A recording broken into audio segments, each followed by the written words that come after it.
사상 최악의 미세먼지 공습이 전국적으로 미세먼지 상황은 최악일 것으로 미세먼지 청정 지역인 줄 알았던 제주에도 특보가 내려졌습니다.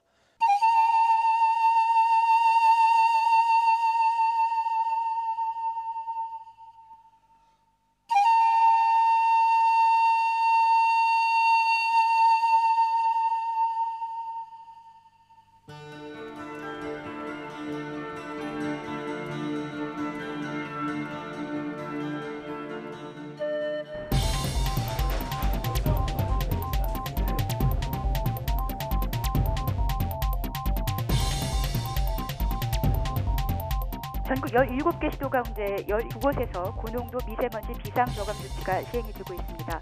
서울과 인천, 경기, 세종, 충남, 충북은 5일 연속이고 대전은 4일 연속, 광주와 전남은 이틀 연속입니다.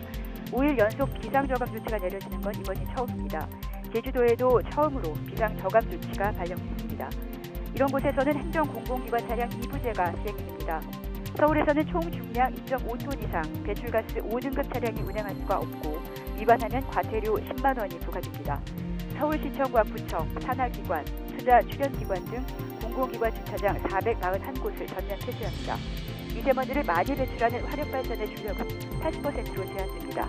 고농도 미세먼지로 인해서 수도권과 충청권의 비상저감 조치가 5세 발령됐습니다. 누가 어디에 있든 이런 사태에 정부나 지자체가 제대로 대처하고 있는 국내라는 반성이 필요하다고 생각합니다.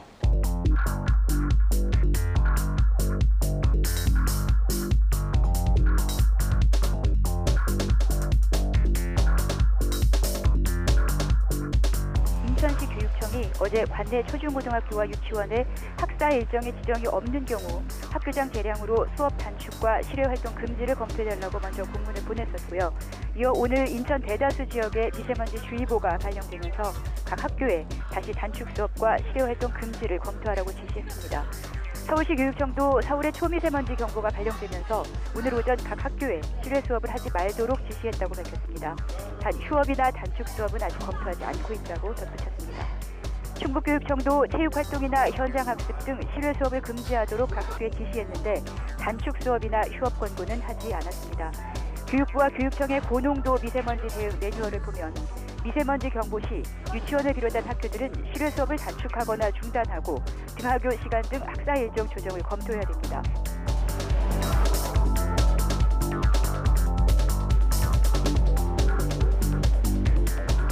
미세먼지가 높을 때는 당연히 KF가 높은 걸 쓰는 것이 차단율이 좋겠습니다. 그러나 일반적인 경우는 그렇지만 호흡기가 좋지 않은 분들은 마스크를 쓰게 되면 답답해서 바로 빼버리시게 돼요.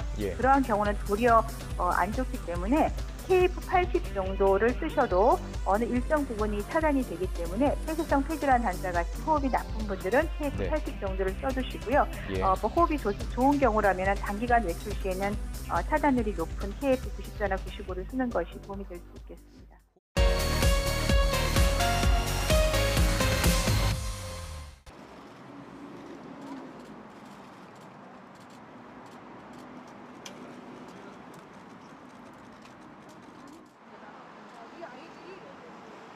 새학기에 불편마음을 안고 유치원 가방을 둘러맸을 아이들을 유치원 문 안으로 들어오지 말라고 했던 한유총이 아이들의 교육 뭐라고요? 사랑이라고요?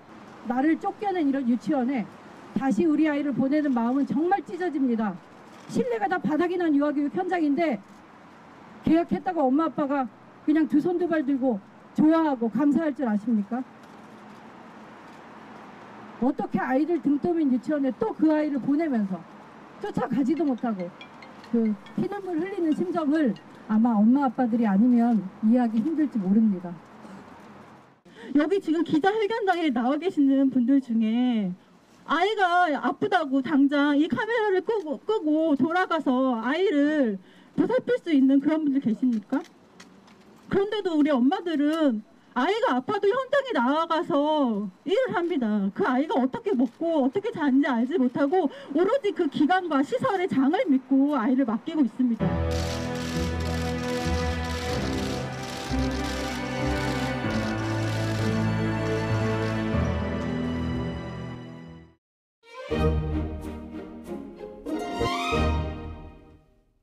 주중대사로 나가 있던 노영민 전 의원이 신임 대통령 비서실장으로 돌아왔습니다. 노영민 청와대 비서실장 임명으로 2달가량 비어있던 주중대사에는 장하성 전 청와대 정책실장이 유력합니다.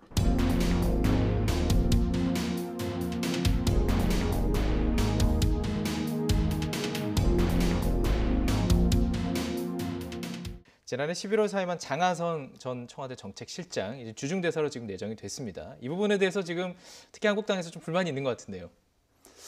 불만이라는 것보다도 예. 적임자가 아니다 그렇게 이렇게 저희들이 보고 있고요. 예. 그것은 왜 그러냐.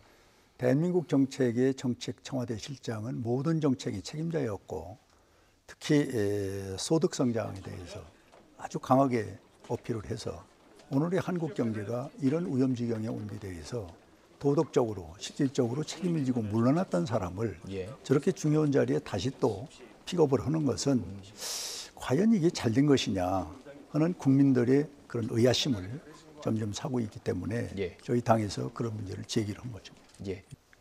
장하성 실장은 문재인 대통령을 보필해서 정책 전반에 대해서 정책 실장으로서 국정 전체를 꿰차고 있었습니다. 네. 그런 점이 우선 중요하다고 생각하고 더군다나 중국 대사로 가기 때문에 장하성 실장은 고려대학에 있으면서 중국 귀한 교수로 푸단대, 상해, 네. 복단대 그리고 북경에 있는 인민대 이 대학의 교원 교수로 가 있었습니다. 중국 경제도 정확히 알고 있고 중국 학계 이런 네트워크가 참 잘 돼 있는 사람이에요. 예. 그래서 지금 장 실장만큼 중국에 대해서 잘 아는 사람을 이게 찾아내기도 쉽지 않을 거라 생각합니다. 경제 실패했다고 그러는데 그건 지금 판단할 문제는 아니라고 생각합니다. 지금 완전히 360도 다른 얘기를 우리 설 의원이 하시는데 대한민국 경제 잘 됐다고 보는 사람이 누가 있습니까? 다 고치고 조정하고 새로 보완해야 된다는 게 사실이거든요. 그럼 거기 경제에 총책임졌던 사람이 이와 같은 잘못된 정책을 폈다면은 당연히 국민들 여론과 함께해서 자리를 물러났어요. 그러면 좀 자숙하면서 새로운 경제의 모델을 찾는다든지 지금 한국 경제의 활성화를 위해서 노력하는 모습을 보여야 되는데 다시 또 지금 중국의 정통성이라고 하고 그쪽이 전문가라고 하시는데 특강 몇 번 했다고 그래서 그게 무슨 전문가가 됩니까? 그렇다면 한 가지 또 질문을 드리고 싶은 것은 외교 경력은 일단 없는 건 아니겠습니까? 이 부분에 대한 비판들 좀 많이 나오고 있는 것 같은데요. 그렇습니다. 중국 관계는요. 예. 중국 대사로 가는 사람들은 이 한중 관계 특수성을 놓고 볼 때 지금 네네. 제일 중요한 부분이 경제 문제를 어떻게 풀 것인가. 예. 사도로 있어놨던 이런 경제를 복원해내는 작업. 그다음 또 하나는 북핵 문제를 어떻게 접근해서 풀어낼 것인가. 이 두 가지입니다. 그런데 경제 문제와 그리고 북핵 문제를 함께 볼 수 있는 시각을 갖고 있는 사람 그렇게 많지가 않죠. 그래서 장하성 실장을 저는 선택했다 이 보도를 보고서 참 잘했다. 잘했다. 예. 그렇게 양쪽의 상황을 다 볼 수 있는 사람이 많지가 않습니다. 예. 지금 국제적 상황들 통해 돌아가는 것들이 얼마나 우리가 심각합니까? 이걸 풀 수 있는 과연 경험과 경륜이 있느냐. 그래서 저는 이번에 문재인 대통령께서 제대로 인사를 하려면은 이 국민 공모를 했어야 돼요. 대사를 국민 공모로 했다는 얘기는 처음 듣습니다. 그거는 예, 홍 의원님 바로 끝나고 바로 기회 드리겠습니다. 그거야말로 새로운 정치고 문재인 대통령이 진짜 좋은 사람을 뽑는 방법입니다.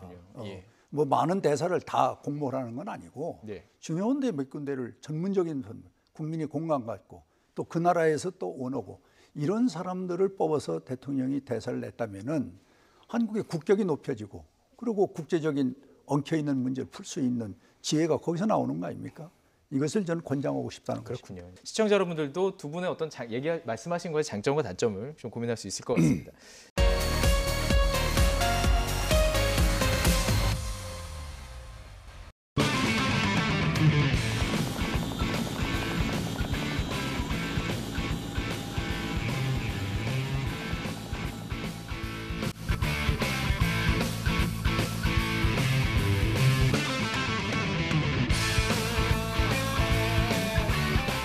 잠시 후 정면에 보이는 독도함에서 대통령 네 분께서 탑승하신 좌승함이 출항하겠습니다.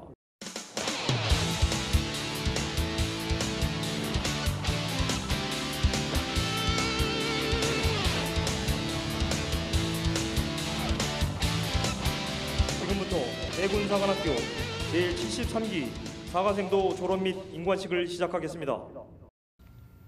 부대 열중시어. 부대 열중시어. 열중. 충무공 이수진 장군의 후예들을 기쁜 마음으로 함께 축하해 주시기 바랍니다. 오늘 해군사관학교 제73기 신임 해군 장교들에게 국군 통수권자로서 첫 명령을 내립니다. 첫째, 함께 고된 훈련을 하며 쌓은 전후에 세계의 바다를 누비며 경험한 동기들과의 추억을 잊지 말기 바랍니다. 둘째, 사랑하기에 부끄럼 없는 조국, 헌신하기에 아깝지 않은 조국을 만드는 데 앞장서 주십시오. 여러분의 무음과 영광을 빕니다. 충무공의 후예가 되겠습니다. 감사합니다. 해양강국의 조석이 되겠습니다. 대한민국의 미래 해양강국의 주역으로서 숭고한 임무를 수행할 임관 장교들에게 더 큰 박수 부탁드리겠습니다.